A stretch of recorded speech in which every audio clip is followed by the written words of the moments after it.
Jérôme Cadet, le 18-20.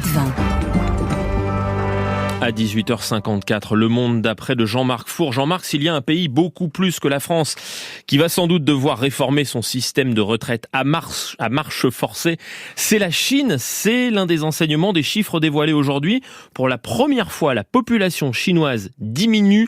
Le pays vieillit rapidement. C'est votre monde d'après. Et l'inversion de tendance est d'une ampleur inattendue. La Chine, qui abrite 1/6 de la population mondiale, vient de voir son nombre d'habitants baisser de 850 000 en un an. C'est considérable. 9,5 millions de naissances, un peu plus de 10 millions de morts en un an, donc solde négatif. Et encore, c'est sans compter avec la pandémie. Elle ne bat son plein, on le sait, que maintenant dans le pays. Certes, ce recul démographique vaut aussi pour les voisins japonais, sud-coréens, mais en Chine, c'est sans précédent depuis 1961. Et encore, à l'époque, c'était uniquement la conséquence d'un phénomène ponctuel, la grande famine. Cette fois, c'est structurel et l'inversion se produit beaucoup plus vite que prévu. L'ONU ne l'imaginait qu'à partir de 2031. Cette évolution va perdurer pour 10 ans au moins, peut-être beaucoup plus longtemps. Le taux de fécondité est au plus bas, 1,15 enfants par femme, c'est 1,83 en France.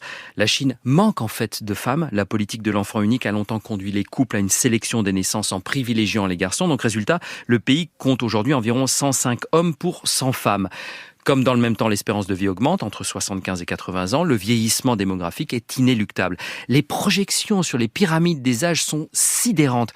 Au rythme actuel, alors ça durera peut-être pas au rythme actuel, mais au rythme actuel, la Chine verrait sa population diminuer de moitié d'ici à la fin du siècle. Donc, conséquence, gros souci pour les retraites. Très gros souci même.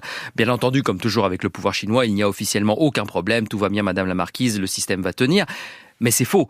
Dans la période à venir, le pays va perdre 3 millions d'actifs par an. Dans 10 ans, les plus de 60 ans représenteront près de 30% de la population. Le coût des retraites pourrait alors représenter 20% du PIB chinois. En France, c'est 14%.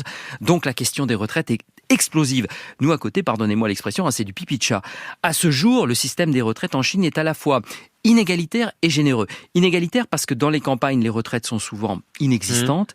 Généreux parce que pour ceux qui en bénéficient, il est avantageux. Retraite officiellement à 60 ans pour les hommes, 55 ans pour les femmes.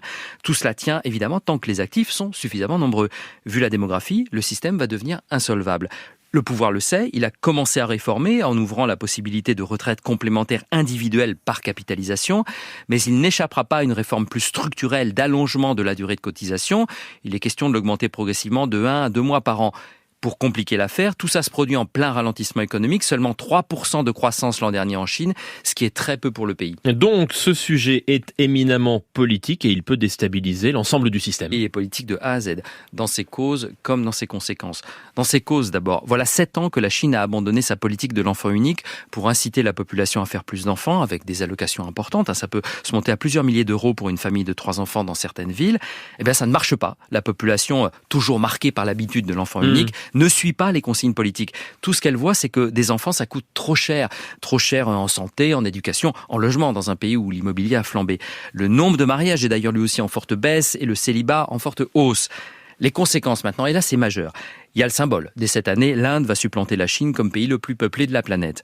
Il y a les implications économiques. La croissance chinoise va forcément continuer de tousser en raison de cette évolution démographique. Le pays va continuer à dépendre des exportations pour fonctionner parce que sa consommation intérieure ne sera pas suffisante. C'est majeur pour les relations de la Chine avec le reste du monde. Et puis il y a les implications sociales, par exemple les tensions entre générations que peut provoquer une forte augmentation du nombre des retraités puisqu'ils sont souvent à la charge des familles. Il y a peu de maisons de retraite. Enfin, l'allongement de la durée de cotisation ne sera pas forcément du goût des Chinois, c'est là-bas comme ici et comme ailleurs. Bref, la démographie, c'est pour la Chine une bombe à retardement.